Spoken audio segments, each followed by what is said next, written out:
digamos, el medio a través del cual se iba a hacer la transmisión. Pero bueno, ya estamos aquí y vamos a empezar. Vamos a empezar ya con este pequeño seminario. Yo en realidad quería empezar esta charla a las 6 de la tarde. Bueno, ya son 6:27 por estos percances tecnológicos. Veremos hasta dónde llegamos en todo caso. La idea también no es interferir con el desempeño de la selección el día de hoy a las 7. Por eso es que, bueno, quería empezarlo un poco más temprano. Ya para no agotar el tiempo, no estoy muy seguro si es que se ha habido alguna presentación de parte de la institución. En todo caso me presento. Mi nombre es José Manuel Villegas Valenzuela, soy abogado por la Universidad Nacional Mayor de San Marcos. Y bueno, pues en esta charla breve, intento hacerlo breve, vamos a hablar sobre unos criterios jurisprudenciales en materia de posesión, propiedad y prescripción adquisitiva de dominio. Dado que el tiempo es corto, he tratado de sintetizarlo solamente en algunos puntos. Cuando se trata, en lo que concierne a lo que es posesión, me abocaré al desalojo, ¿no? Esta acción posesoria por la cual se pide la restitución de la posesión a quien alega pues tener un derecho a la restitución del bien, ¿no? Frente a otro sujeto del cual se refiere, del cual se sustenta, o más bien se alega, se arguye, que no ostenta un título posesorio. Y en cuanto a lo que es el tema de propiedad y prescripción adquisitiva de dominio, pues básicamente me abocaré a lo que es prescripción adquisitiva de dominio, ¿no? Tomando en cuenta que, para no dejar de tocar el tema de propiedad, pues considerarla como un modo de adquisición originario de la propiedad. Entonces, básicamente me centraré en esos dos puntos. Desalojo, algunas cuestiones que han quedado pendientes, algunas cuestiones que no han merecido mayor discusión, o algunos criterios jurisprudenciales que son importantes mencionar en este momento, y de parte también de la prescripción adquisitiva de dominio, también algunos criterios y una posición mía a propósito de un trabajo de investigación que hace poco he estado realizando. Bien, vamos entonces con lo primero, que es el desalojo, ¿no? A propósito del desalojo por ocupación precaria, hay que referir que para ello tenemos jurisprudencia vinculante, que es el cuarto pleno casatorio, que ha establecido reglas sobre cómo debe entenderse primero la categoría de lo que es el título, cómo debe interpretarse, cómo debe entenderse la categoría de ocupación precaria, entre otros supuestos que eran muy, vamos a decirlo, habituales en los procesos de desalojo por ocupación precaria, respecto al cual el cuarto pleno casatorio ha establecido algunas reglas, también unos criterios de interpretación sobre cómo tiene que valorarse, interpretarse la determinada institución jurídica o categoría jurídica que se haya referido en ese punto, en esa regla vinculante, en ese precedente vinculante. El primero de ellos, sobre lo cual tenemos que reflexionar, es sobre el título, ¿no? Se ha dicho, y creo que con justa razón, que la regla 2, que hace referencia a que el título debe entenderse como cualquier acto jurídico por el cual se autorice a la parte demandada, ahí decía demandada, en realidad también podría aplicar para el título, también lo tiene el demandante, a ejercer la posesión del bien, dice, entonces se está entendiendo esta regla 2 como si el título fuera acto jurídico. Pero como sabemos, pues en realidad el pleno allí se queda corto, ¿no? Dado que el título no solamente puede tener su fuente en un acto jurídico, sino también en una disposición normativa. Y no obstante ello, es una posición que se ha planteado de parte de la doctrina, podemos ver ciertamente que en los fundamentos 51 y 54, cuando se hace referencia al título, fundamentos de la sentencia propiamente dicha, ahí cuando se define el título se hace referencia a que este no solamente puede versar o puede tener su fuente en un acto, que se entendería un acto jurídico, sino también en un hecho. Entonces, ¿cómo deberíamos entender que el título pueda versar sobre una disposición normativa? Cuando ésta contenga un hecho jurídico. Cuando ésta contenga un hecho jurídico por el cual se otorgue precisamente un derecho a permanecer en el bien, a ocupar el bien. Olvidé partir por la definición de título, El título en realidad debemos entenderlo como una causa justificativa de la definición, digamos, general del título es de causa justificativa de una atribución patrimonial. Pero para hablar de título posesorio, debemos entenderlo como causa justificativa de, en este caso, una autorización para poseer. Una causa justificativa por la cual el sujeto tiene un derecho a permanecer, derecho a ocupar, derecho a permanecer en el bien. Entonces, entendiendo esa definición como título, podemos encontrar, como ya lo había mencionado, que este puede ser, tener su fuente no solamente en un acto jurídico, sino también en una disposición normativa que contenga, en esencia, un hecho jurídico, ¿no? Un ejemplo de ello es el caso de la existencia, por ejemplo, del derecho de usufructo que tienen los padres respecto a los bienes de los hijos, ¿no? Sería un caso. En estricto es un derecho que nace a partir de la disposición normativa que se señala, oye, por el hecho de ser hijo, por el hecho de ser padre, tiene derecho al usufructo de los bienes de los hijos. No hay en estricto, hay un acto jurídico, ¿no? Eso se ha dado producto, el hecho jurídico, pues, de que exista un hijo, un nacimiento de un hijo, y que éste tenga bienes.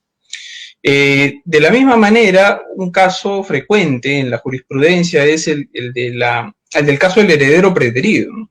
Que tiene, digamos, hay un causante o dos causantes, padre y madre, fallecen, y pues de 3 hijos, por ejemplo, 2 de ellos van a una notaría y otorgan una escritura pública de sucesión intestada, por la cual solamente ambos aparecen como herederos. Lo sacan, digamos, excluyen de la participación sucesoria del otro hermano, que en algunos casos incluso es medio hermano, pero que según la ley tiene derecho sucesorio. En ese caso, la Corte Suprema, en la Casación 4-2013 Lima, ha establecido una regla muy importante que me permito citarla aquí. Señala que el heredero legal, en este caso lo que había ocurrido, que se trataba pues de un heredero forzoso como era un hijo, no puede ser considerado como precario en tanto su sola vocación hereditaria de ser heredero forzoso constituye el título posesorio. Este pronunciamiento es importante por 2 cosas. En primer lugar, porque hace algo que podría discutirse sobre este pronunciamiento es el hecho de que si el juez en ese proceso estaría adelantando un juicio respecto de la declaratoria de herederos, de la sucesión intestada. De hecho, en un caso similar que he podido ver en la práctica judicial, pues he podido advertir que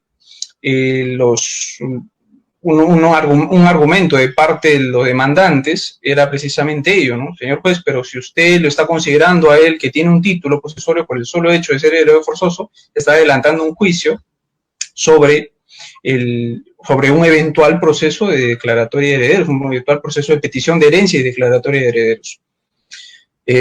Al respecto, pues, algo que sí hay que precisar es que en realidad no sería la primera vez que el cuarto pleno casatorio hace un tipo de aseveración de esa naturaleza.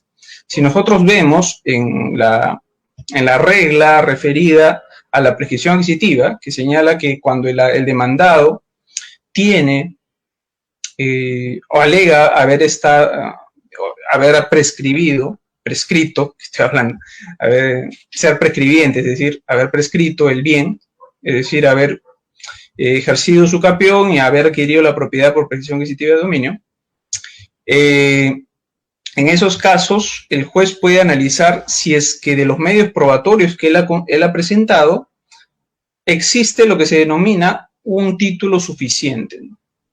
Y a eso hace referencia, de alguna manera, esta regla, no esta regla, sino en este caso, la Corte Suprema, la Casación del 4-2013 Lima, que existe un título suficiente, en tanto el sujeto, por el solo hecho de haber sido un heredero forzoso, pues se entiende de que por regla del 660 ha adquirido la propiedad por el solo hecho de la muerte.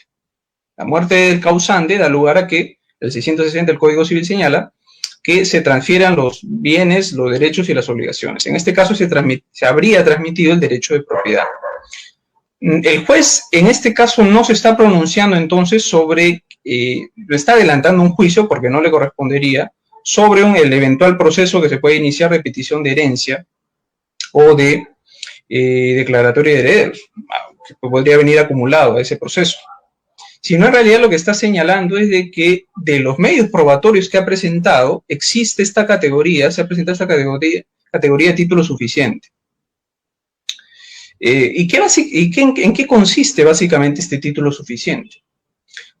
Una definición para adelantar más o menos lo que voy a mencionar cuando toquemos la parte de prescripción adquisitiva, es decir, la parte que se refiere a prescripción adquisitiva en el cuarto pleno casatorio, es que este título suficiente básicamente supone un análisis de parte del juez probabilístico, si es que con la documentación que presenta el demandado,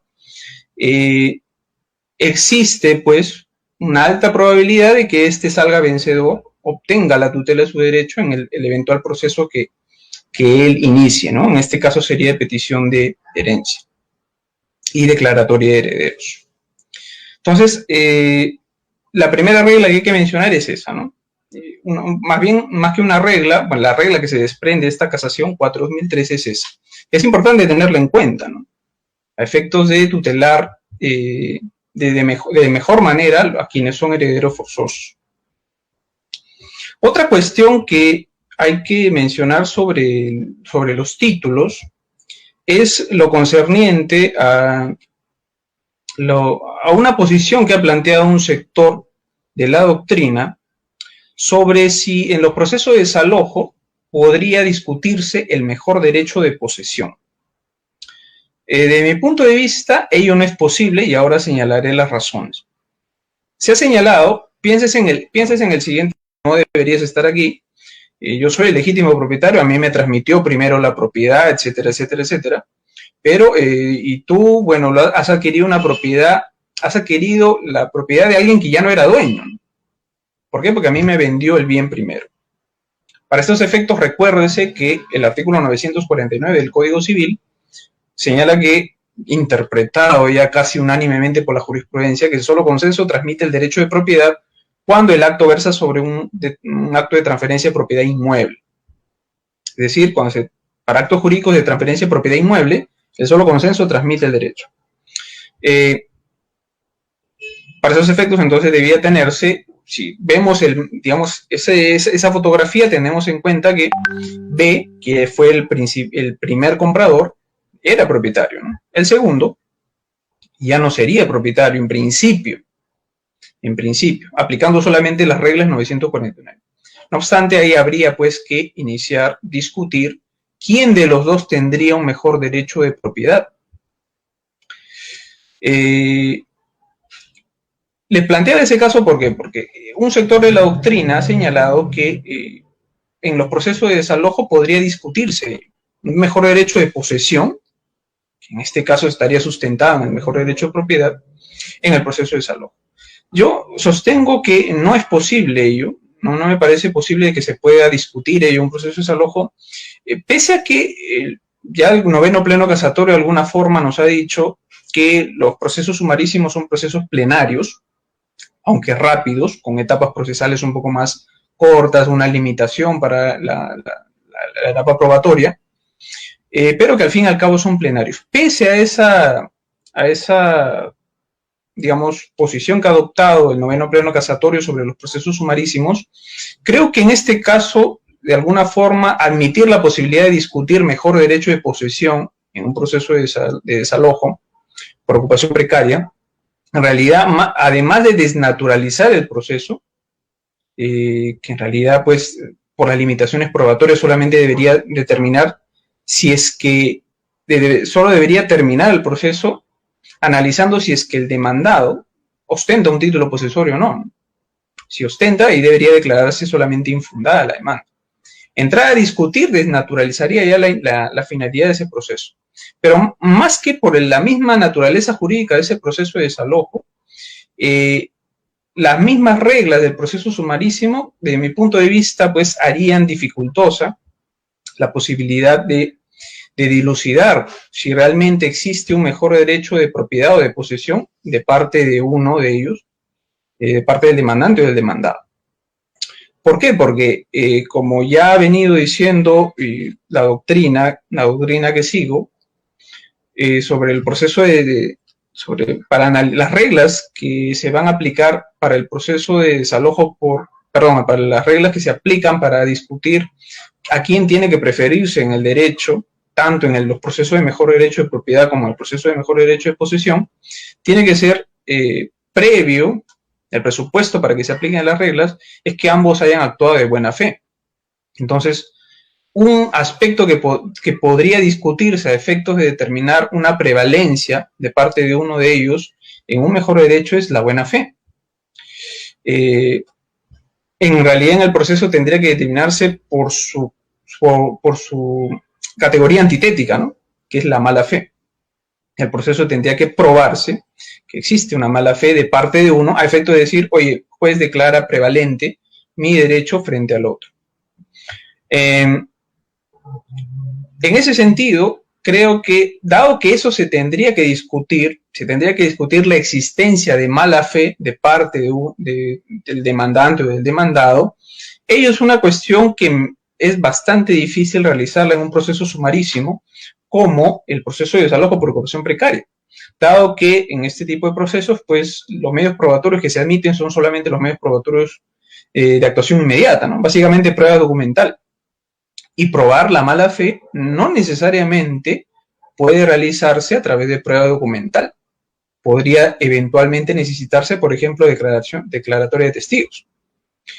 O tomando en cuenta algo que ha señalado la Corte Suprema en una casación que es lo tengo por aquí, creo, la casación, ¿dónde estás? La casación 3187-2013 Cajamarca, que establece que el comprador tiene la carga de constatar físicamente el bien y si no lo hace, incurre de alguna manera en un acto de mala fe, pues ello ameritaría, como digo, una etapa probatoria más amplia, de la cual es ajena al proceso sumarísimo en el cual se tramita el proceso de desalojo por ocupación precaria. Entonces, por ahí, esa tesis que se ha sostenido en la doctrina que he podido revisar no me parece, pues, digamos, que no parece que deba ser compartida por parte de la jurisprudencia ni por la doctrina. Sin embargo, pues hay tendencias aún en la jurisprudencia sobre realmente hasta qué punto poder llegar a discutir la eficacia o la validez de los títulos que presenta cada una de las partes. Hay casaciones en las cuales incluso el juez ha entrado a discutir si es que en un proceso de desalojo por ocupación precaria, si es que el título, por ejemplo, es ineficaz, ¿no?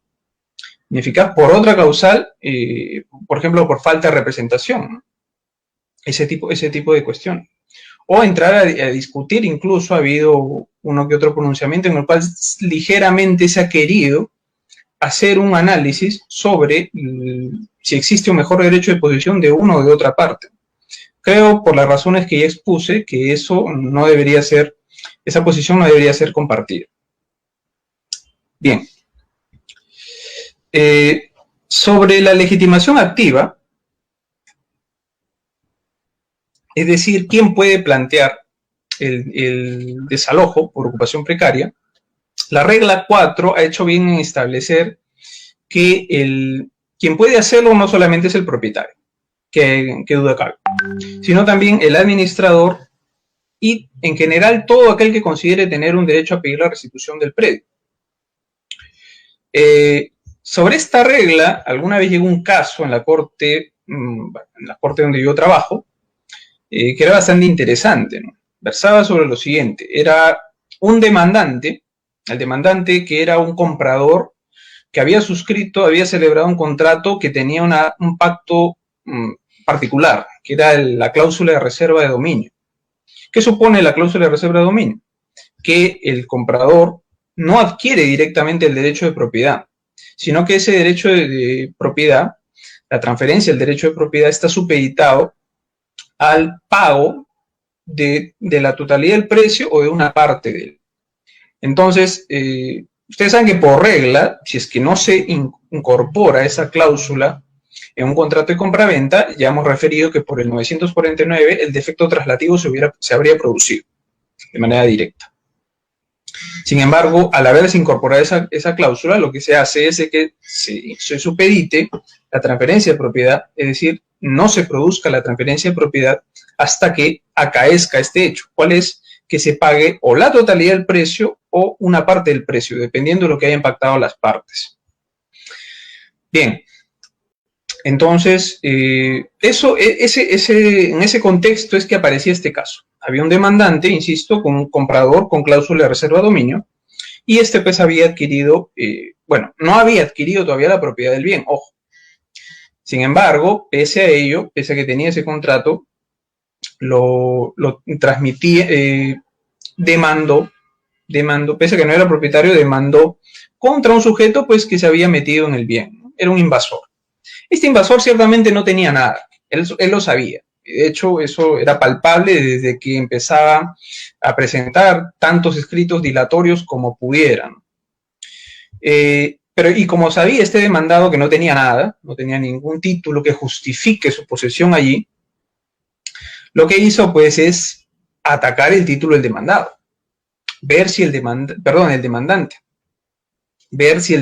ostentaba un título que autorice precisamente a pedir la restitución sobre el bien. ¿Y qué fue lo que dijo el demandado? Leyó el contrato de compraventa y dijo, no, pues el demandante no es propietario. ¿Por qué? Porque señor demandante, usted pruebe de que ya es propietario, ¿no? Adjunte, no sé, pues las boletas, o que acrediten, boletas de pago que acrediten que usted ha pagado la totalidad del precio. En este caso en particular, el contrato se supeditaba la transferencia de propiedad al pago total del precio. Entonces, el demandado le dijo, acredita eso y yo te creo, ¿no? Tú eres propietario, tú tendrías el derecho a pedirme la restitución del bien. Entonces llegó el caso, y un caso bastante interesante, y tuvo que discutirse ahí si es que efectivamente el demandante tenía la legitimación activa. La legitimación activa para pedir que le pueda ordenar la restitución del bien a su favor. Y pues tuvimos que ceñirnos a lo que señala la regla 4, ¿no? Que la legitimación activa no solamente la tiene el propietario, sino en general todo aquel que alegue tener derecho a pedir la restitución del predio. La pregunta entonces estribaba en dilucidar si es que este sujeto compra. Cierto es que sí ostentaba un derecho expectaticio a adquirirlo. Soy de la posición que considera que los contratos de reserva de dominio en realidad son contratos con condiciones en el cumplimiento. Es decir, en el cual no, a diferencia de los contratos sometidos a condición total, llamada también por la doctrina italiana condición en el contrato, no son contratos en los cuales todos los efectos sean supeditados, sino solamente algunos de ellos. En este caso, se ejecutan los efectos propios del contrato, como es el pago del precio, no está suspendido ello, pero lo que se supedita, lo que está sometido a condición suspensiva, es la transferencia del derecho de propiedad. ¿A qué está suspendida? Al acaecimiento de qué hecho? Del pago de la totalidad del precio o de una parte del precio. En este caso, de la totalidad del precio. Entonces, existiendo una condición suspensiva, ciertamente el sujeto comprador es un adquirente condicional. Tiene un derecho expectaticio, tiene una expectativa jurídica. Y esa expectativa jurídica, de mi punto de vista, calza perfectamente en lo que dice la regla 4, que constituye pues un derecho a pedir la restitución del predio. Porque nótese que si se produjese el acaecimiento del hecho condicionante, que sería el pago de la totalidad del precio, en este caso, él sería propietario. Entonces, nótese pues hay una regla práctica, una aplicación práctica, perdón, de esta regla 4 del cuarto pleno casatorio. Bien, entonces vamos a tocar finalmente de la parte de desalojo, lo que es la posesión, la regla 5.6, ¿no? La referida a el caso en el cual el demandado alega haber adquirido la propiedad por prescripción adquisitiva de dominio. Pensemos en un proceso de desalojo, ya pasado de repente 15 años, y el demandante pide el desalojo respecto a una persona que ha invadido el bien de hace ya mucho tiempo. Y este demandado lo que dice: un momentito, a mí no me puede sacar, yo soy propietario por prescripción adquisitiva de dominio.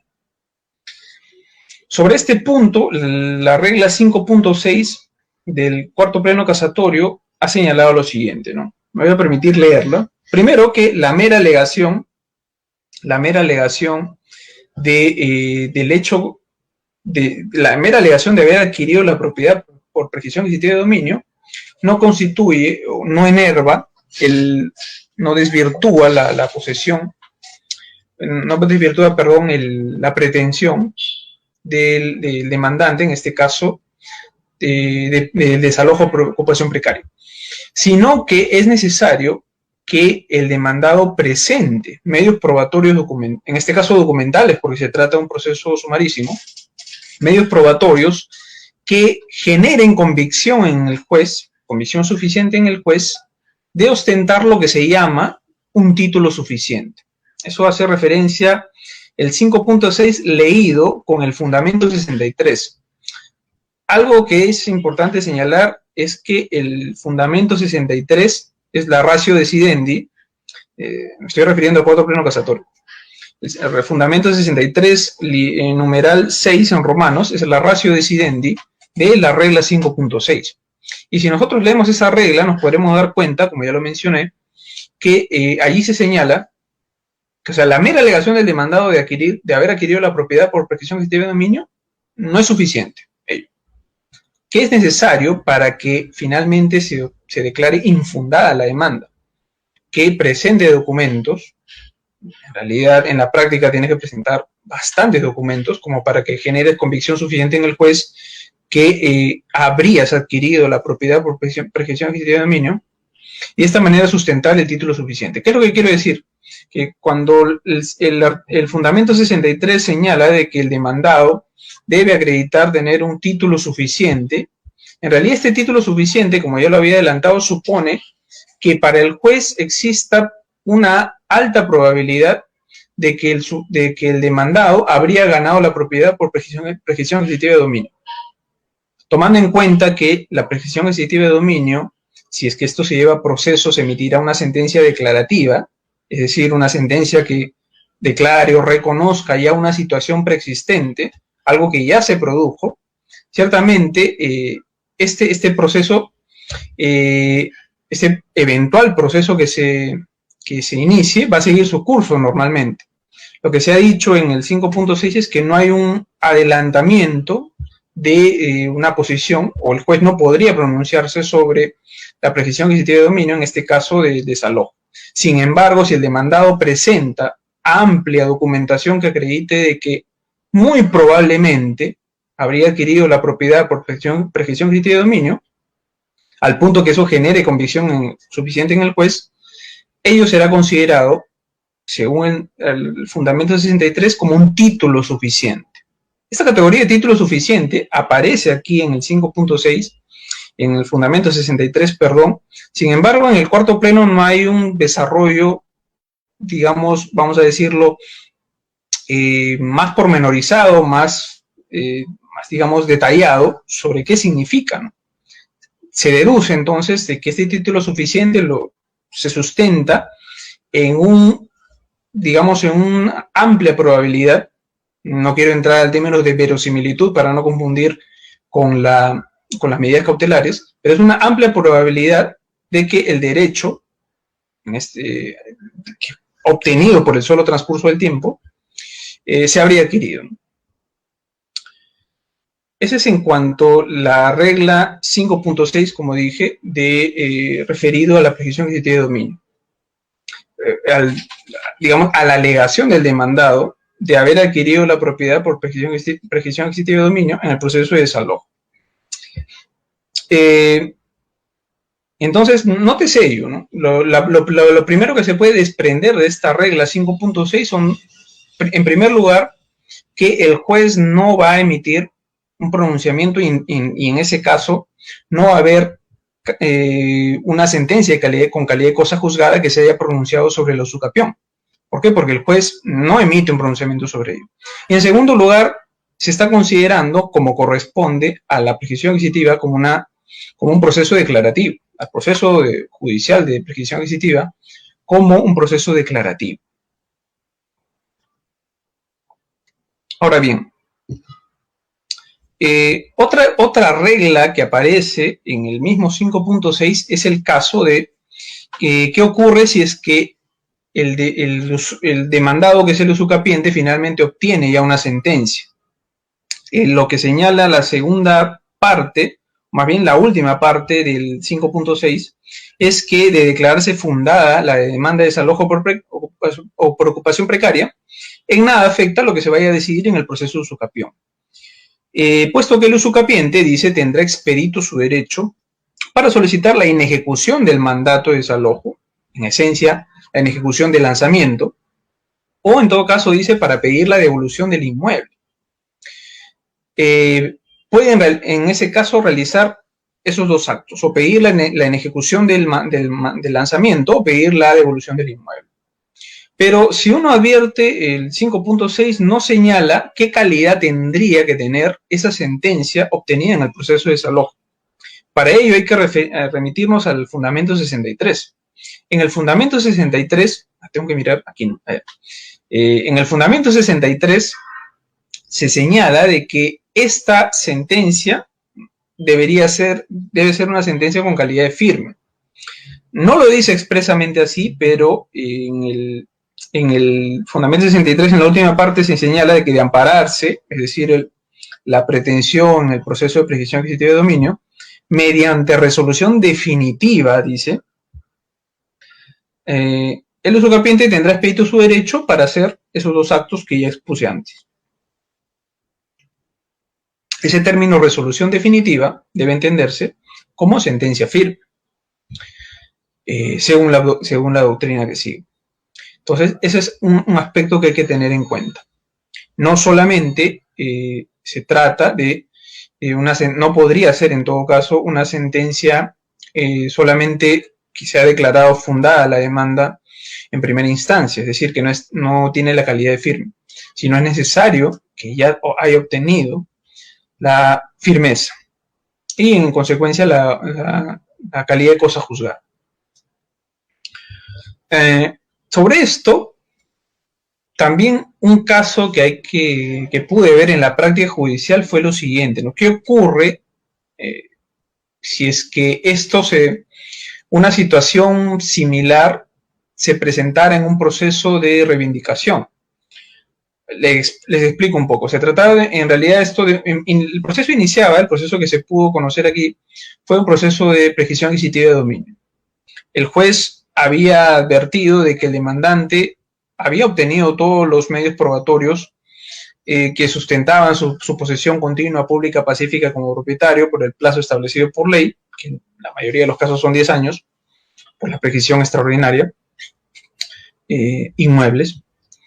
Y lo que dijo fue en una primera parte de sus considerandos que el demandante había cumplido con presentar, o había cumplido, en este caso, con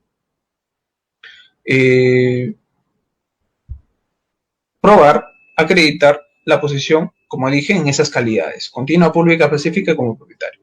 Sin embargo, dice, el juez continuaba diciendo, no puedo otorgarte la prescripción adquisitiva de dominio. ¿Por qué, señor juez?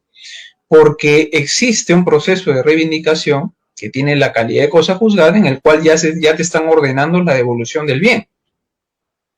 Eso fue lo que dijo el juez. Y dijo, para evitar sentencias contradictorias, pues lo siento, manito, no puedo declararte fundada tu demanda.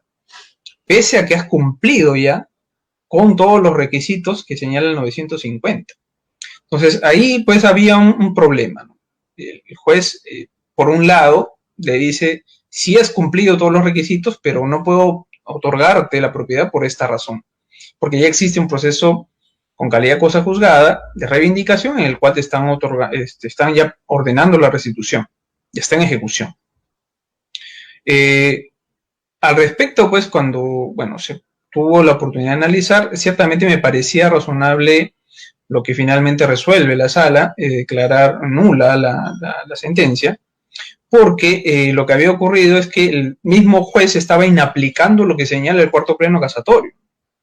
En el cuarto pleno casatorio que aplicado para desalojo decía de que, oye, no pasa nada si es que en el proceso de desalojo se declara fundada la demanda del demandante, pues, el demandante, porque tú, si en el proceso de prescripción adquisitiva tú obtienes el derecho de propiedad, nada impide para que puedas ir al proceso de desalojo y pedir la inejecución del mandato de lanzamiento, el lanzamiento, o la restitución del bien. Entonces, si el cuarto pleno te está diciendo eso, de que puedes tranquilamente tú, demandado en el proceso de desalojo, demandado sucapiente, venir al proceso de desalojo y pedir la inejecución del lanzamiento o pedir la restitución del bien, pues ciertamente decirle al demandante en el proceso de prescripción adquisitiva, decirle que no te puedo otorgar la prescripción adquisitiva de dominio porque ya hay un proceso con calidad de cosa juzgada e incluso en ejecución, pues eso contraviene totalmente lo que dice la regla 63, perdón, la regla 5.6 sustentada en el fundamento 63, numeral 6 en romanos, del cuarto pleno casatorio. Entonces, inaplica esa regla. Ahora bien, alguien podría decir por ahí que, bueno, es que esto versa sobre un proceso de desalojo y no sobre un proceso de reivindicación. Al respecto, la precisión que hay que hacer es que ya en una oportunidad la Corte Suprema ha señalado, ahora sí no tengo la casación, el numerito, justo me olvidé buscar ahorita que me acuerdo, ya en una oportunidad la Corte Suprema ha señalado que se puede aplicar de manera analógica las reglas del cuarto pleno casatorio a los procesos de reivindicación, toda vez que en ambos hay una similitud, ¿no? En ambos procesos el juez va a otorgar la restitución del bien, la posesión del bien. Tanto en el proceso de reivindicación como el desalojo, se tiene la finalidad del proceso es esa. Entonces, se puede aplicar la regla del cuarto pleno casatorio. Aunque en esa casación se aplicó para el caso en el cual los demandados hayan alegado haber realizado edificaciones sobre el bien, pero que es perfectamente posible aplicar a otro tipo de procesos, ¿no? Pero en otro tipo de reglas. Otro tipo de reglas. Ay, la voz. ¿Cómo es este caso? Naturalmente, en los procesos de reivindicación, el juez podría, si es que el demandado reconviene la prescripción adquisitiva de dominio, podría pues acumular y de esa manera pronunciarse, ¿no?, tanto por la reivindicación como por la prescripción adquisitiva de dominio. Nada impide ello. Bien, entonces ese punto, esos comentarios quería hacer respecto de la prescripción adquisitiva de dominio. Más bien sobre la regla, perdón, siempre decir la prescripción adquisitiva de dominio, sobre la regla del proceso de desalojo respecto a la prescripción adquisitiva de dominio. Ahora, uno de los argumentos que he podido leer ahí también de doctrina reciente sobre este punto es que una de las formas en que se podría desvirtuar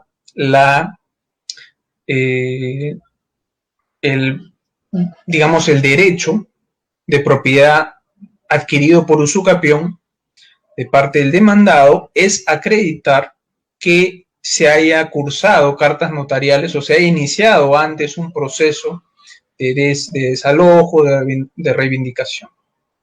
Porque según este sector de la doctrina son actos que producen interrupción, actos de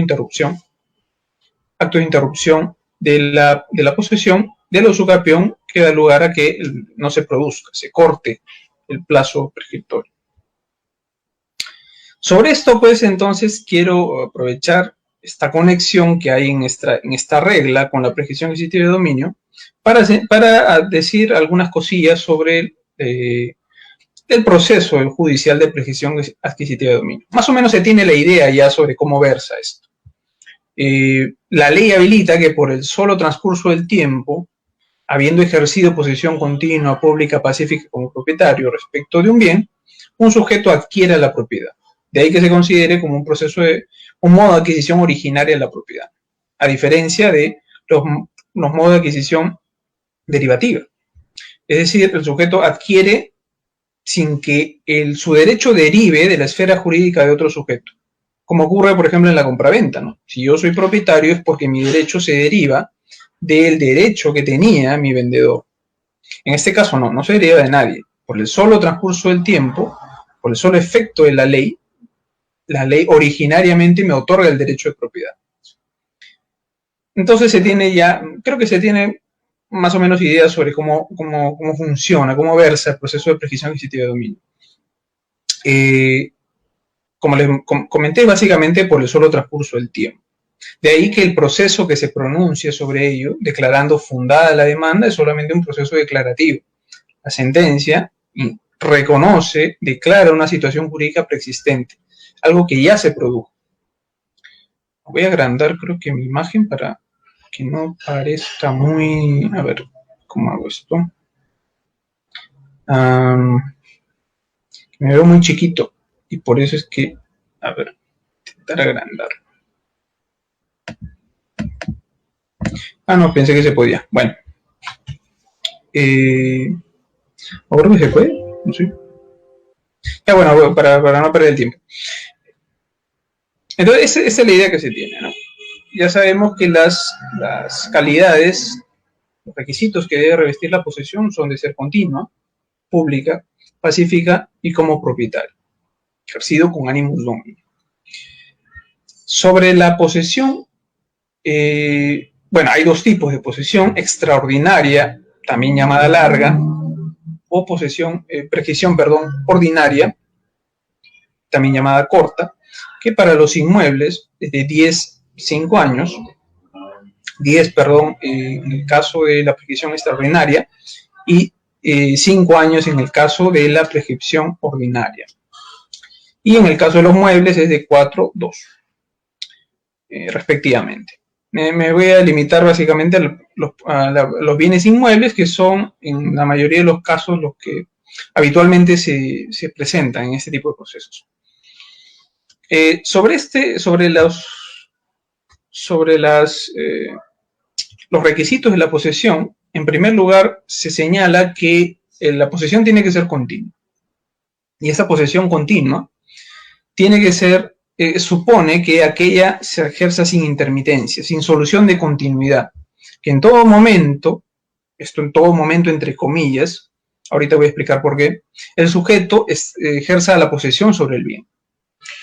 Eso no quiere decir naturalmente que en las 24 horas del día y los 7 días de la semana el sujeto tenga que necesariamente ejercer, digamos, una posesión material física respecto del bien, sino, en la tesis de Jhering, que mantenga el control de hecho sobre la cosa. Si el sujeto sale a comprar, pero no sé, pues echa, o sale no sé, pues a visitar a sus padres y echa llave a su casa, está manteniendo todavía el control de hecho sobre la cosa. Eso no quiere decir que no esté ejerciendo posesión. Sí, en tanto mantiene todavía el control de hecho. Entonces, posesión continua, que se ejerce sin intermitencias, sin solución de continuidad. Esta posesión continua puede verse afectada por lo que se denominan los actos de interrupción, que según nuestra doctrina pueden ser de dos tipos: actos de interrupción natural o actos de interrupción civil. Los actos de interrupción natural están regulados en el artículo 953, creo que es el más claro, que señala que cuando un sujeto es despojado de la posesión o privado de ella y no la recupera, desde que es despojado, se señala de que se produce la interrupción. Sin embargo, si la recupera dentro del plazo de un año, ese efecto interruptor se declara ineficaz. Es como si nunca se hubiera producido. La lectura que hago de ese 953 es que en realidad se trata de un supuesto de ineficacia retroactiva. Porque si uno lee el 953, el efecto interruptor se produce desde que es despojado. Sin embargo, si posteriormente, porque el hecho de recuperar la posesión puede darse, de hecho se va a dar en un momento posterior, si posteriormente se recupera la posesión dentro del plazo de un año, pues allí allí recién en este caso se declara la ineficacia de esa interrupción, es decir, como si nunca se hubiera producido. Entonces, nótese pues que la interrupción natural versa sobre actos materiales, me despojan de la posesión. Sin embargo, la doctrina reconoce, y eso en muchos ordenamientos que siguen el common law, reconoce el supuesto de interrupción civil, que básicamente se produce cuando el propietario originario, el que puede aparecer como titular registral o de repente haber adquirido el titular registral, inicia un proceso de reivindicación de desalojo, un proceso judicial. También se ha extendido estos actos de interrupción civil para el caso de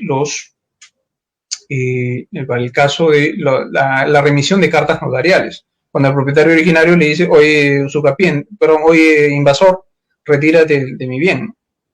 Eso también es considerado por cierto sector de la doctrina y de la jurisprudencia como actos de interrupción civil. Sobre esto voy a dar mi opinión en unos minutos. Pese a que en doctrina se ha reconocido ello, digamos, porque hay ordenamientos jurídicos como por ejemplo el español que sí tienen positivizado, sí tienen regulado expresamente la interrupción civil, en nuestro ordenamiento jurídico, en nuestra doctrina, pues ha habido discusiones si es que realmente puede aplicarse esa categoría a nuestro ordenamiento jurídico. Se ha dicho que una posición ha sido de que la interrupción civil no está regulada en nuestro ordenamiento jurídico, dado que no hay una remisión como sí tenía el Código Civil de 1936 de aplicar las normas de interrupción o las normas en general de la prescripción extintiva a la prescripción adquisitiva.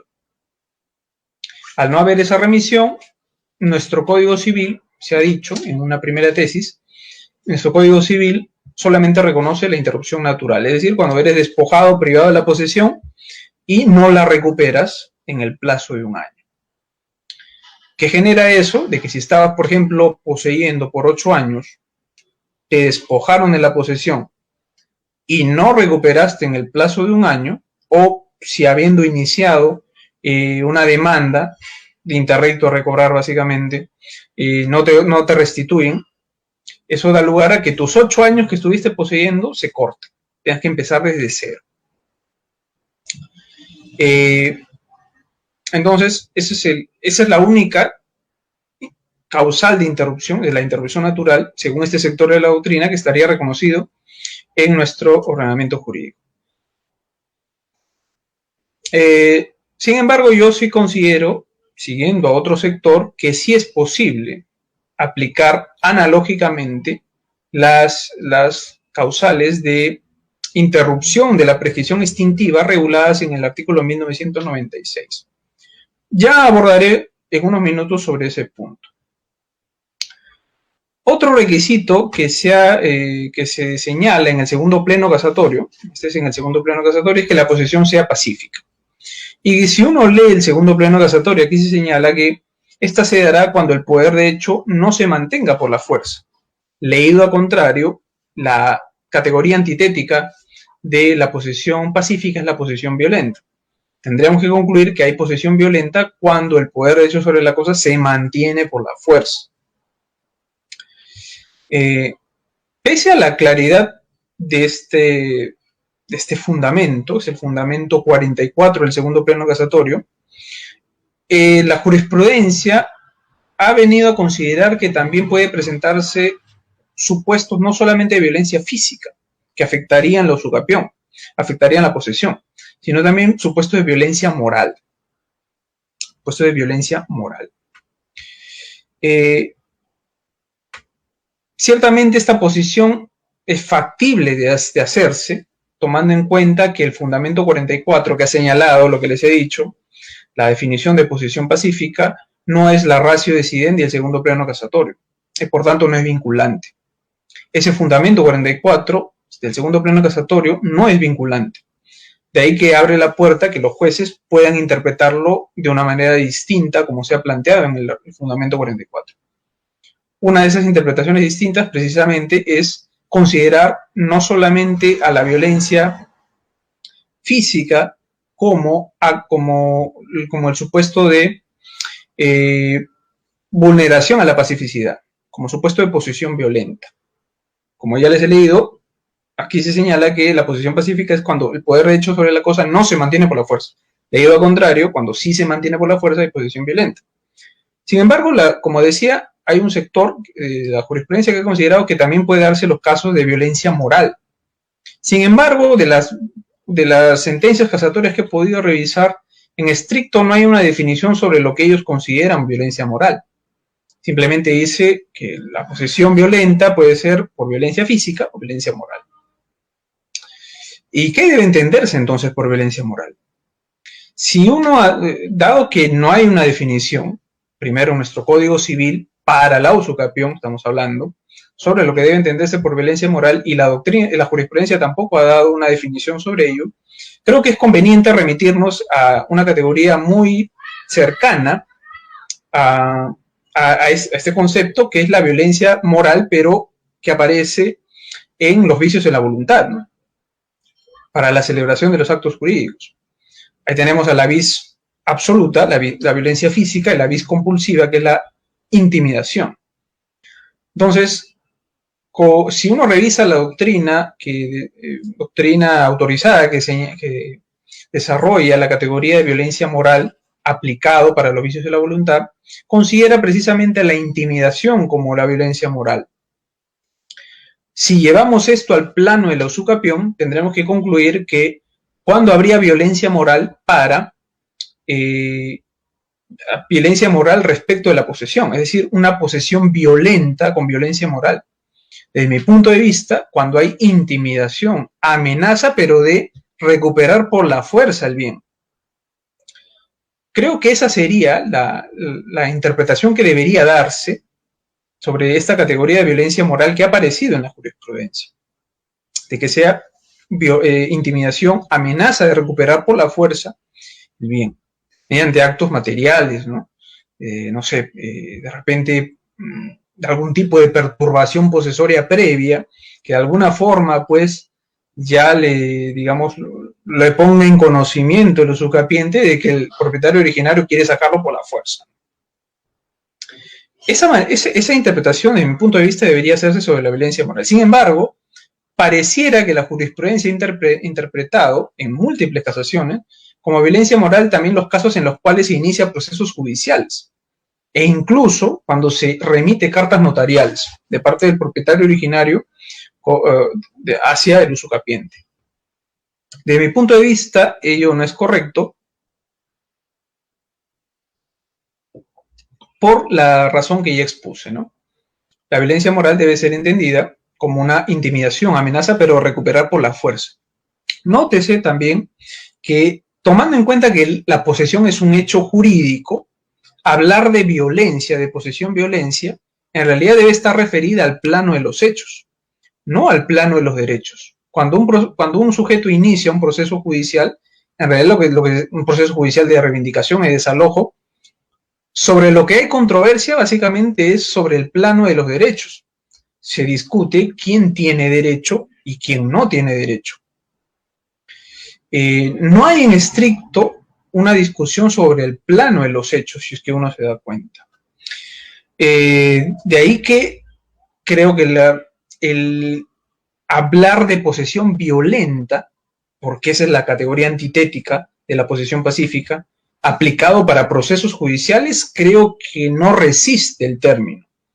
Creo que no es posible hablar de una posesión violenta cuando se inicia procesos judiciales. Más aún si, como ha señalado atentamente la doctrina que sigo, creo que los procesos judiciales son la forma más pacífica de resolver las controversias. Entonces, creo que en lo que respecta a la pacificidad, los procesos judiciales ni las cartas notariales afectan la misma. Es decir, la pacificidad no se ve afectada por la remisión de cartas notariales ni el inicio de procesos judiciales. Sin embargo, debo decir que a propósito de la investigación que he hecho al respecto, he podido advertir que ciertamente hay aún la posición dominante en la jurisprudencia, debo decir, por un tema, vamos a decir, estadístico, sigue siendo la violencia. Es decir, la tesis de la afectación de la pacificidad, ¿no? O la tesis de la violencia. Es decir, en múltiples casaciones aún se sigue considerando de que los procesos judiciales y las cartas notariales, sobre todo el primer caso, el inicio de procesos judiciales, afectan la pacificidad. Posición que, como ya había mencionado, no comparto, primero por lo que ya señalé, ¿no? Creo que la categoría de violencia moral no encaja para este caso. En segundo lugar, es difícil que el término resista la categoría de violenta para atribuirlo a los procesos judiciales. Y además, algo que se ha cuestionado también es que si uno analiza algo que ha pasado por inadvertido más bien, es que si se analiza la tesis de la afectación de la pacificidad, en realidad uno podrá advertir que no hay, es menos, vamos a decirlo, menos, favorece menos la posición del usucapiente. ¿Por qué?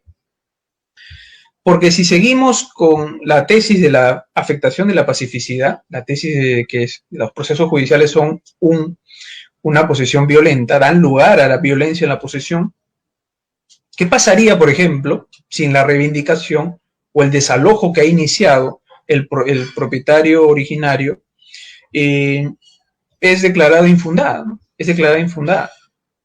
Si seguimos la tesis de la afectación de la pacificidad, tendríamos que forzosamente concluir que en todo el proceso, durante todo el proceso, ha habido violencia, ha habido afectación de la pacificidad.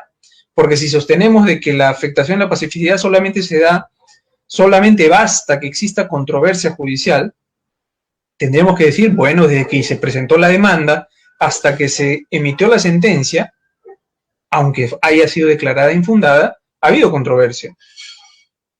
Y acuérdense que el fundamento 44 del literal B del segundo pleno casatorio también señala de que pasa a haber posesión pacífica una vez que cesa la violencia que instauró el nuevo estado de cosas. Puede haberse ingresado con violencia al bien, pero si esta cesa, la posesión será no violenta, será pacífica. Esto, según la tesis de la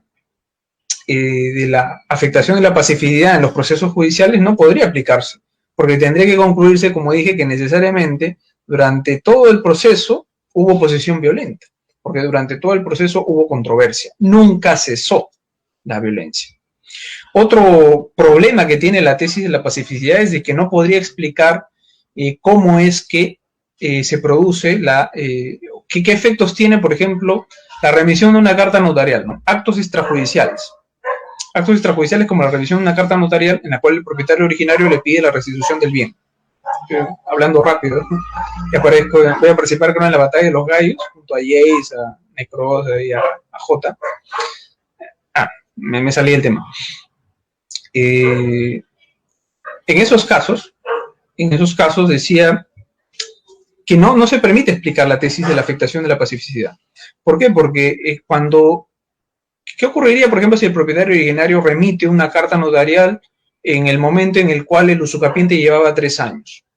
Alguien podría decir ahí que, bueno, se habría interrumpido la pacificidad, la posesión, la usucapión, por haberse vulnerado la pacificidad. Pero eso no contraviene lo que se ha denominado la funcionalidad de esa categoría, posesión pacífica. Si se dice de que cuando puede ingresarse violentamente, pero puede cesar, puede haber posesión pacífica cuando cesa la violencia, ¿no sería ese un supuesto, lanzo como pregunta, de cesación de violencia cuando le remite la carta notarial y no pasa nada? Uno, ¿no? En segundo lugar, se ha dicho de que remitir una carta notarial interrumpiría la posesión, interrumpiría la usucapión. Y la pregunta es, ¿pero los actos de interrupción realmente interrumpiría la posesión?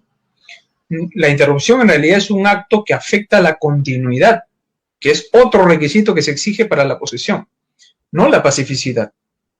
Máxime, si como sostiene un sector de la doctrina no se reconoce que nuestro ordenamiento jurídico haya regulado la interrupción civil, con mayor razón pues va a ser difícil que se pueda hablar de que la carga notarial remitida de parte del propietario originario del usucapiente haya interrumpido. Porque según esta doctrina, pues eso no interrumpe, no hay interrupción civil. La única interrupción que está regulada es la interrupción natural. Y la remisión de una carta notarial no genera que se despoje la posesión. ¿Me dejo entender? Entonces, esos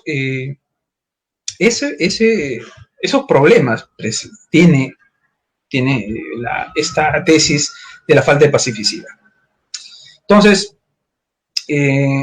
sí sostengo, sí comparto la posición de la casación 2434-2014, Cusco, que sostiene que es una, como ya les había adelantado, no es una posición dominante. En realidad la posición dominante creo que sigue siendo todavía la de la pacificidad. Esta casación 2434-2014 Cusco señala que la remisión de cartas notariales y el inicio de procesos judiciales no afectan la pacificidad. Sin embargo, son actos de interrupción civil.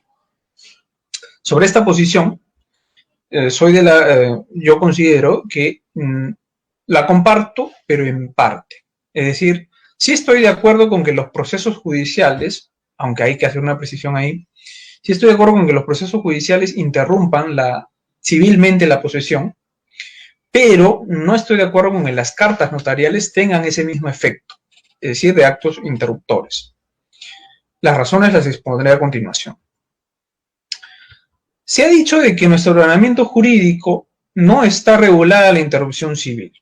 Un primer ataque para no considerar la aplicación de la interrupción civil es que, bueno, no está regulada. No tenemos, he dicho, ese artículo, como así lo tenía el Código Civil de 1936, que hacía una remisión para aplicar por supletoriedad las reglas de la interrupción de la prescripción extintiva, que en nuestro actual Código Civil están regulados en el 1996 del Código Civil. La respuesta a esta tingencia que haría este sector de la doctrina sería la siguiente, ¿no? Pero el hecho de que no esté regulado en nuestro ordenamiento jurídico basta para ya considerarla, es decir, para considerarla no aplicable a nuestra realidad jurídica, a nuestro ordenamiento. Es decir, ¿acaso no es posible aplicar los métodos de integración de la norma jurídica precisamente cuando hay vacíos o lagunas normativas? Yo creo que sí. Del hecho de que una categoría no esté regulado, pero hay una norma que pueda servir como norma base para aplicar la analogía, creo que es perfectamente posible. Por eso son métodos de integración de la norma. Proceden cuando hay lagunas, cuando hay vacíos normativos. Entonces, y la pregunta que viene a flote entonces es si es que puede aplicarse en la analogía y si hay limitaciones para ello. Ya hemos dicho de que puede aplicarse por método de integración de la norma jurídica ante la existencia de lagunas o vacíos normativos. Pero hay que ver si es que funcionalmente es posible aplicar la analogía para conseguir la categoría de interrupción civil a través de las causales de interrupción de la prescripción extintiva.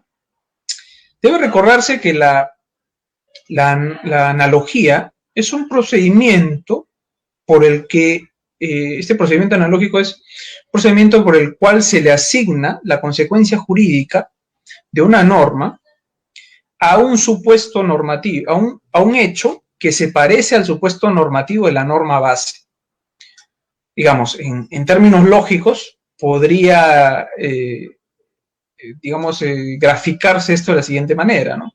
Si la norma jurídica tiene una estructura condicional es A entonces B, nuestro silogismo sería A entonces B, A', conclusión A' entonces B.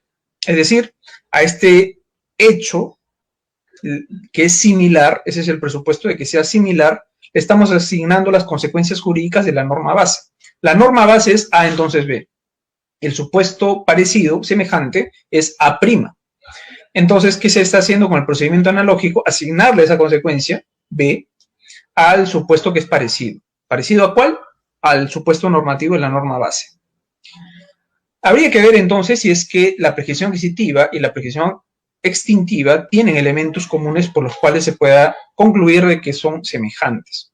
Desde mi punto de vista, ello es correcto, toda vez que en ambos casos tanto en la, como ha sido atentamente señalado por doctrina, en ambos casos es la transformación, más bien en ambos casos el paso del tiempo genera una transformación jurídica en el estado de hecho o en el estado de los derechos.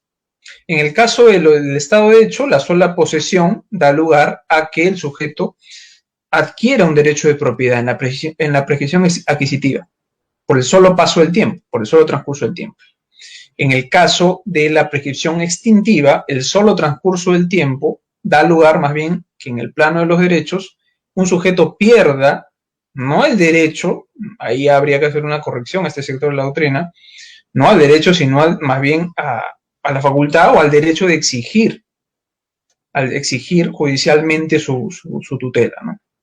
Soy de la posición de que la prescripción extintiva no extingue los derechos, no extingue el derecho, un sujeto lo tiene, sino que impide la posibilidad de ser exigido ante un órgano jurisdiccional, ¿no? Pero ya bueno, ese es otro cantar. Entonces, nótese pues que hay elementos semejantes. Como dije, en el solo transcurso de tiempo genera transformaciones jurídicas en ambos casos. Entonces habría que ver si es que las reglas o los supuestos, las causales previstas en el artículo 1996 del Código Civil son aplicables también a la prescripción adquisitiva, a efectos de construir con base en ello la categoría de interrupción civil. Se ha dicho que para el caso de la remisión de cartas notariales, la base normativa que nos va a servir para aplicar la analogía es el 1996, inciso 2, que señala que se produce la interrupción, es decir, se interrumpe la prescripción extintiva cuando hay una intimación para constituir en mora al deudor.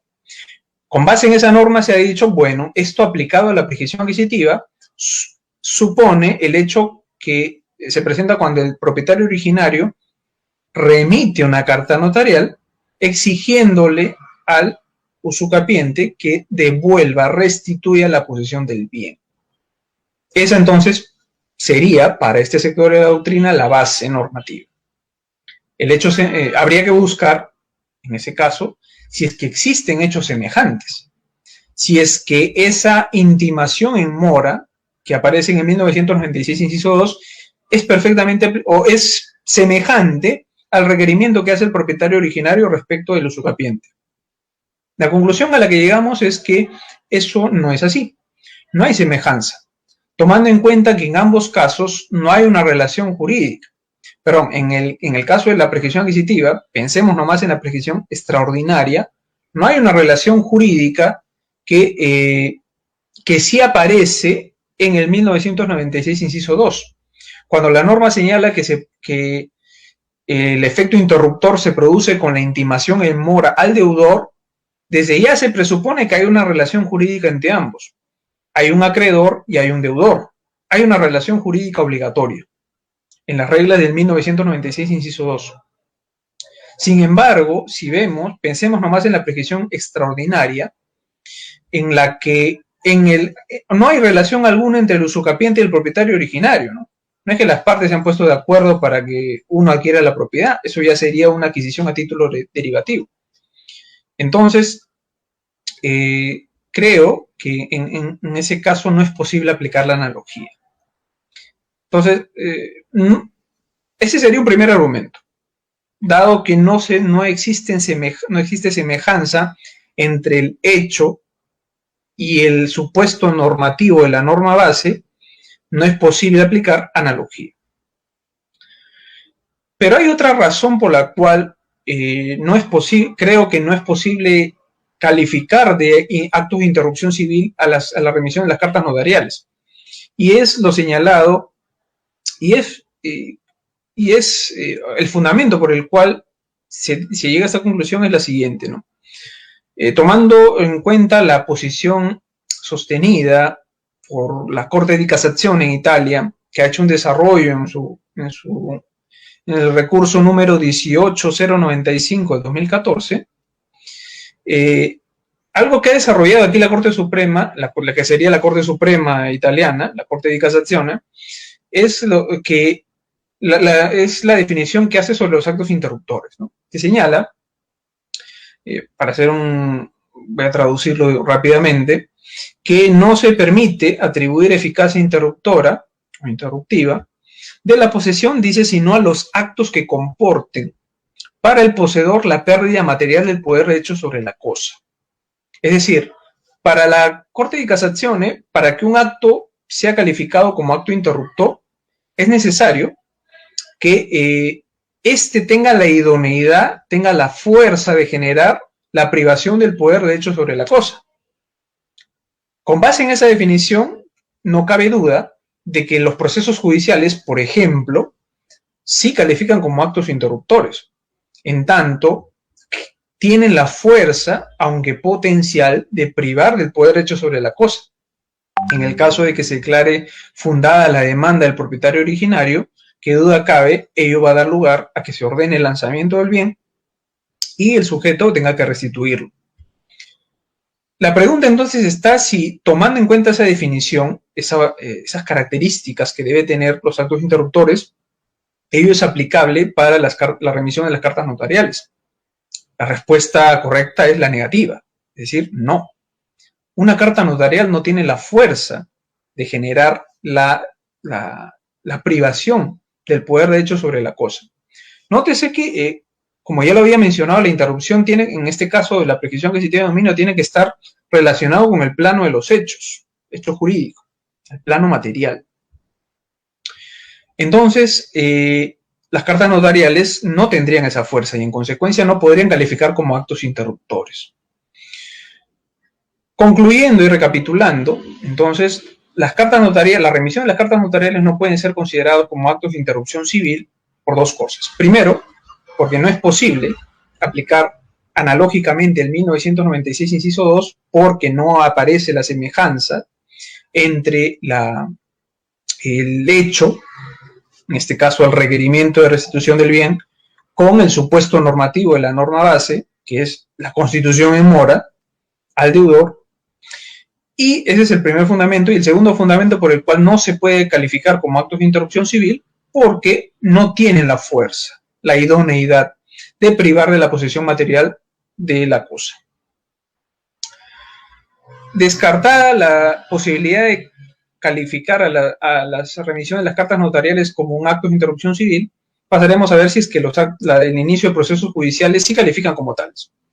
El 1996, inciso 3, señala que otra vez se produce la interrupción cuando se realiza la citación de la demanda o dice por otro acto con el cual se notifica al deudor, aun cuando dice se haya acudido a juez o autoridad competente. Citación de la demanda es la parte que nos interesa para sostener que precisamente esa es la base normativa para aplicar los procesos judiciales como actos de interrupción. Entonces, desde la aplicación del procedimiento analógico, sí es posible, en tanto hay bastante semejanza. La citación de la demanda produce la interrupción según el 1996, inciso 3. Ahora, llevado a la usucapión, llevado a la prescripción adquisitiva de dominio, en realidad sí habría que hacer algunas precisiones. No se trata de cualquier acto de interrupción. Es decir, no se trata de cualquier demanda. Debe ser una demanda que inicie un proceso judicial por el que se va a ordenar la restitución del bien. Otra vez, porque para hablar de usucapión tenemos que referirnos al plano de los hechos. De esta manera quedan descartados, como ya en alguna oportunidad, aunque de manera errónea, la Corte Suprema se ha pronunciado, de que han descartado pues los procesos de nulidad de acto jurídico, no sé, de resolución de contrato,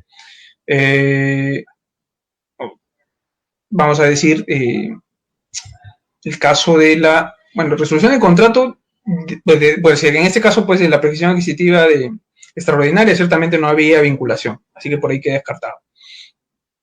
en el caso de otro tipo de procesos, ¿no? Otro tipo de procesos, no sé, pues se me está ocurriendo ahorita a ver, ¿qué otro tipo de procesos tenemos en civil?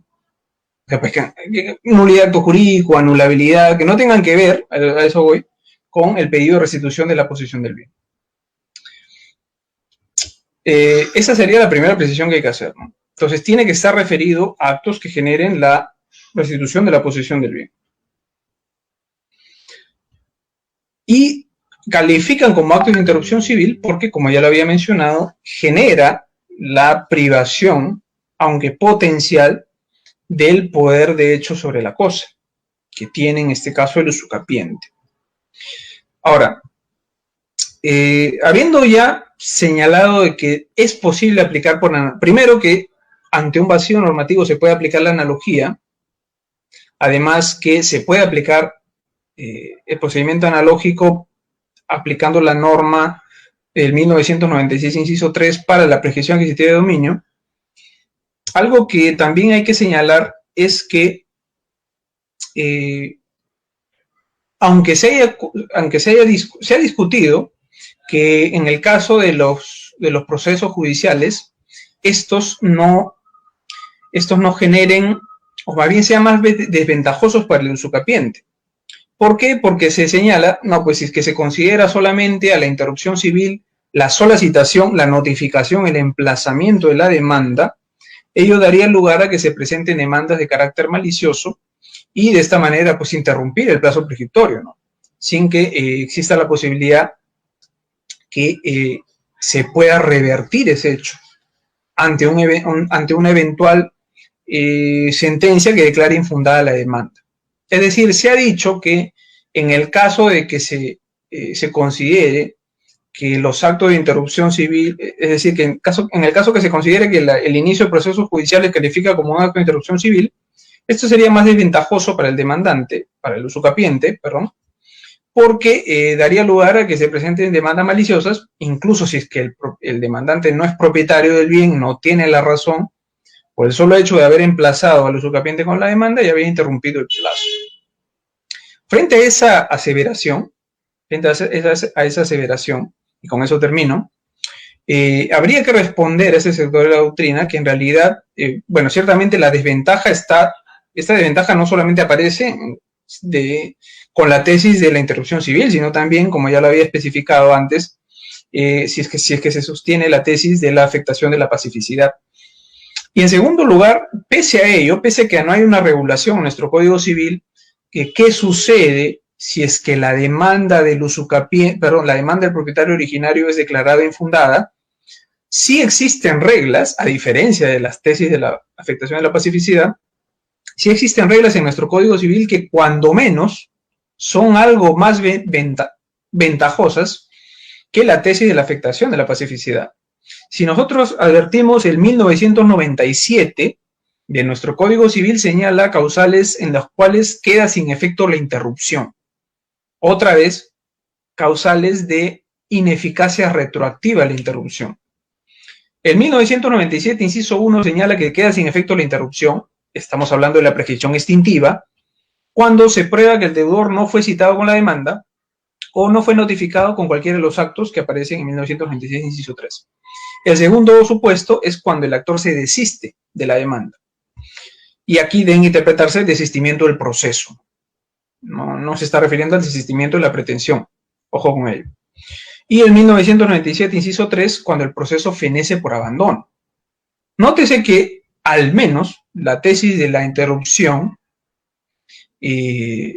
civil sí contaría con estos tres supuestos para que se pueda declarar la ineficacia retroactiva de la interrupción. Es decir,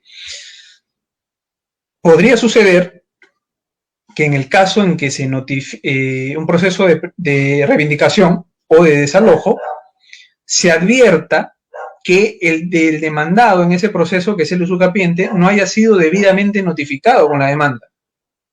¿Qué es lo que da lugar, según el 1997, inciso 1, que se declare la ineficacia de la interrupción? Queda sin efecto, es como si nunca hubiera producido. ¿Eso es ventajoso para el usucapiente? Sí, porque podría ser de que en el plazo que se notificó la demanda de reivindicación, en esa fecha, todavía le faltaba un año o algunos meses, 6 meses.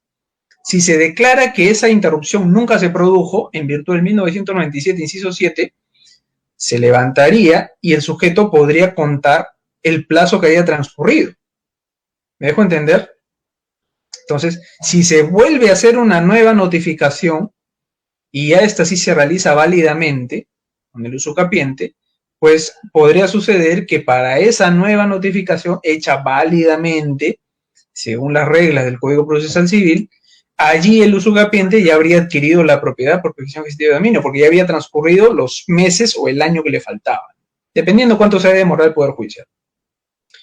El segundo supuesto también es ventajoso. Bueno, difícil, pero podría suceder que el demandado, el propietario originario se desista del proceso. Y en el tercer caso, cuando el proceso fenezca por abandono, que se podría dar, desde mi punto de vista, en los casos de desalojo. No en el caso de en los procesos de reivindicación, toda vez que no procede el abandono cuando las pretensiones tienen naturaleza imprescriptible. Contienen pretensiones imprescriptibles, como es la reivindicación. Ahí adelanto un poco mi posición de que, de mi punto de vista, el desalojo sí prescribe a los 10 años. Notes entonces de que tenemos, cuando menos, según la tesis de la interrupción civil, causales por las cuales sí se puede dejar ineficaz esa interrupción. En mi punto de vista, son causales de ineficacia retroactiva. Son por hechos que se producen posteriormente, pero que dan lugar a que se deje sin efecto todo desde el inicio. Y con eso, pues, concluimos, estimados amigos, esta pequeña charla, un poco accidentada, como ya les había señalado. Al iniciar, ha habido problemas al momento de iniciar la transmisión, pero que, bueno, pues ha servido de alguna forma, espero que haya sido de utilidad, haya motivado tal vez alguna curiosidad académica de parte suya sobre estos temas que he procurado no recaer en los lugares comunes, ¿no? Que usualmente de repente podrían escuchar en otro tipo de ponentes referirse al cuarto pleno casatorio. He intentado no recaer, decir, de manera coloquial, decir lo que otros ya han dicho.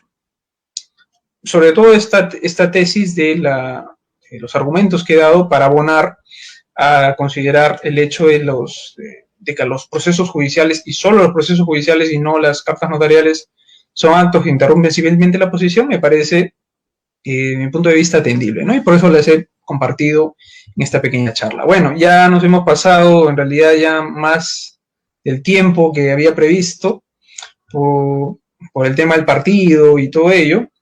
Pero bueno, pues para los que se hayan quedado con la transmisión, espero que les haya sido de utilidad, ¿no? No sé cómo vamos en el marcador, pero espero de que ello sea positivo. Espero no haber salado a la selección. Por eso no ha aparecido tampoco con polo de la roja y blanca. Bien, agradeciendo pues a los muchachos de IDEGE por esta oportunidad de compartir estas ideas. Y nada, nos veremos hasta otra oportunidad.